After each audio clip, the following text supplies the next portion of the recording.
안녕하십니까. 반갑습니다. 미래주식TV 시작하도록 하겠습니다. 오늘도 신고가 종목을 통해서 시장을 좀 알아보는 흐름을 보도록 하겠습니다. 일단은 제약바이오 관련된 종목들이 강세 흐름을 보였습니다. 코로나 확진자 수가 2만 명이 증가됐다, 2만 명이 넘어섰다라는 이야기 때문에 큰 상승 흐름을 좀 보여주었고요. 그 중에서 이제 SD바이오 센서라는 종목 같은 경우는 신고가를 좀 도달했습니다. 뭐 기준적으로 봤을 때는 이제 상한가를 갔다라고 보시면 될 것 같고요. 시총이 이제 8조까지도 상승하는 흐름을 보였습니다. 그런데 이제 상승했던 흐름들의 또 다른 특징적인 부분은 뭐냐면 실적이 많이 좋아졌다라는 얘기입니다. 결국 주식은 실적이 기인한다라는 부분을 보여주는 것 같습니다.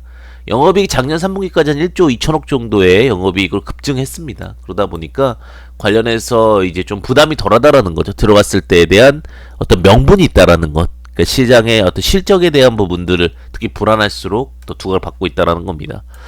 관련해가지고 이제 SD바이오센스 같은 경우는 한국 에보트 진단의 바이오센서 사업 부분은 인적 분할한 회사입니다.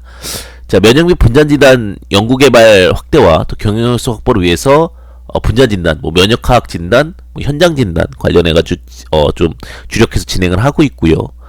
어쨌든 관련된 섹터 실적이 많이 증가되다 보니까 좀 상승하는 흐름을 좀 보여줬다라고 보시면 될 것 같습니다. 전체적으로는 이제 최대 주주가 좀 지분을 많이 갖고 있어요. 64% 정도 지분을 갖고 있다 보니까 유통 물량이 작은 부분들도 아마 두각을 받지 않았나라는 생각이 듭니다. 두 번째는 휴마시스라는 종목입니다. 휴마시스도 이제 진단키트 관련된 이슈로 좀 상승을 했죠. 최근에 이제 미국에 진단키트를 또 수출했던 이슈들이 좀 있고, 그러다 보니까 관련된 섹터에서 조금 더 신뢰할 수 있는 건 아니냐라는 부분이고요. 결국은 실적이죠. 실적적인 부분들이 어떻게 진행되었느냐라는 부분인데 마찬가지로 실적이 굉장히 많이 증가했습니다. 지난해 영업이익이 1927억이죠. 연결 기준으로 1927억 660.0% 정도 전년 동기 대비 증가됐다는 얘기고, 4분기 때 특히 실적이 많이 좀 증가됐습니다. 그런 부분들도 시장에서 좀 두각을 받았다라고 보시면 될 것 같아요. 그래서 영업이익이 한 2천억 정도 증가되다 보니까 한 6배 정도 안쪽, 그러니까 비슷한 크기의 상승 흐름을 보여주는 거죠. 지금 워낙 이제 진단키트에 대한 수요가 많이 증가되다 보니까 관련된 섹터들이 영업이익 곱하기 한 6배 정도의 상승 흐름을 좀 보여주고 있는 것이다 라고 보시면 될 것 같습니다. 그래서 지금 관련된 어떤 흐름들을 보게 된다면 거의 이제 진단키트 관련된 섹터의 흐름들이 좀 상승을 보여줬고, 그 중에서도 실적이 많이 좀 받쳐주면서 두각받을 수 있는 종목들. 그러니까 우리가 이제는 주식이라는 것이 실적 없이는 어렵다라는 걸 보여주는 겁니다. 좋은 실적주들은 결국은 상승하는 흐름을 보여줬다라는 거고요. 그 다음에 하나 이제 실적과 번외로 하나 이제 상한가를 상한가는 아니고 급등을 했던 종목을 보도록 하겠습니다. 뭐 최종적으로 상한가를 도달을 했죠. 29.92%인데 요건 좀 번외 종목입니다. 뭐 이제 코로나 이슈가 워낙 두각을 받다 보니 일동제약 같은 경우는 일본 시오노기 제약과 코로나19 경구 치료제가 그 임상에서 효능 확인이 됐다라는 얘기가 있었습니다. 그러니까 먹는 코로나 치료제에 관련된 두각이죠.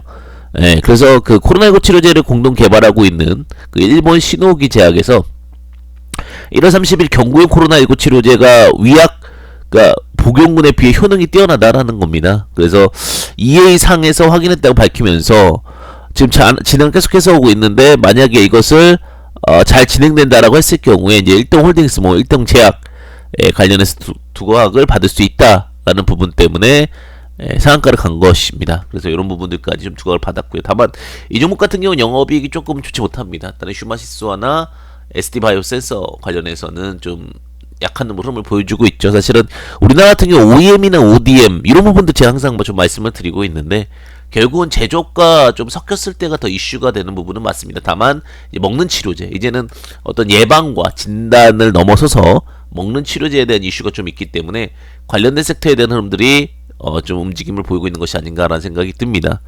그래서 여러가지 지금 종목들에 대한 그 그림들이 만들어지고 있는데, 결국은 그런 것 같아요. 시장에서는 어떻게 두각을 좀 받는 거냐에 대한 부분들인데, 결국은 거의 다 진단키트 쪽으로 뭐 시장이 좀 불안정하다 보니 진단키트 쪽으로 두각을 받고 있고요.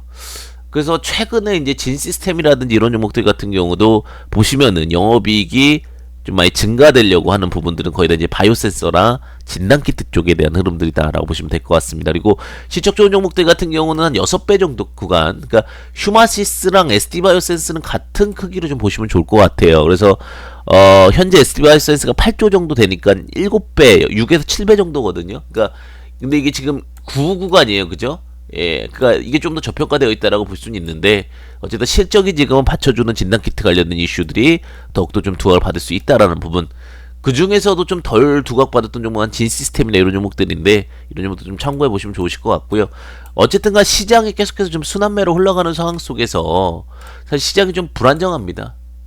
예, 불안정하다 보니까 뭐 여러 가지 이슈들이나 이야기들이 많이 나오곤 있는데 결론적으로 말씀드리면은 결국은 실적이다. 주식의 실적이다라는 부분. 그리고 또 하나는 아니면 큰 꿈이다. 이렇게 말씀을 드리는데 큰 꿈이라는 것은 결국 앞으로 10년 동안 지속적으로 성장할 수 있는 산업 섹터에 대한 흐름을 바라보는 것 아니면은 계속적으로 실적이 증가될 수 있는 포지션에서 종목을 바라봐야 되는 것. 요 두 가지적인 포지션을 좀 말씀드릴 수 있도록 하겠습니다. 참고하시고요.